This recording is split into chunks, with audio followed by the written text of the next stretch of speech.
Ils ont déversé 65 tonnes de fumier dans la nuit à Auxerre. Première cible, l'appartement du député Guillaume Larrivé. Et juste à côté, la grille de la préfecture. L'objectif, dénoncer la directive nitrate qui devrait imposer notamment le stockage permanent du fumier pour ne l'épandre dans les champs qu'à une certaine date, entre novembre et février.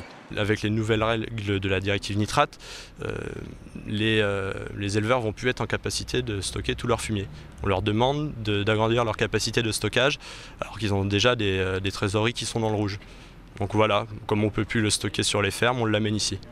La directive nitrate est clairement rejetée par ces agriculteurs. Certains osent déjà annoncer qu'ils ne l'appliqueront pas, même avec les risques que cela comporte, notamment des amendes. Financièrement, je ne vois pas comment je pourrais réinvestir. D'une, la banque ne me suivrait pas.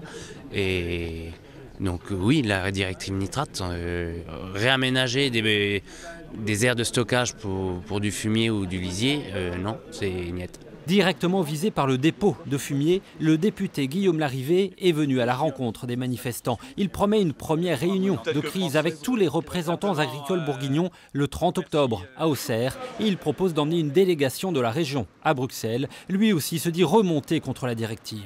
Ça impose aux agriculteurs de Bourgogne des coûts d'investissement extrêmement élevés. C'est très difficile pour eux, c'est très difficile notamment pour des jeunes qui s'installent. Je pense qu'il faut réussir à obtenir de Bruxelles et de Paris un certain nombre de délais. Il faut appliquer les normes avec beaucoup plus de bon sens. Parce que si on manque de bon sens, on va tuer le monde agricole.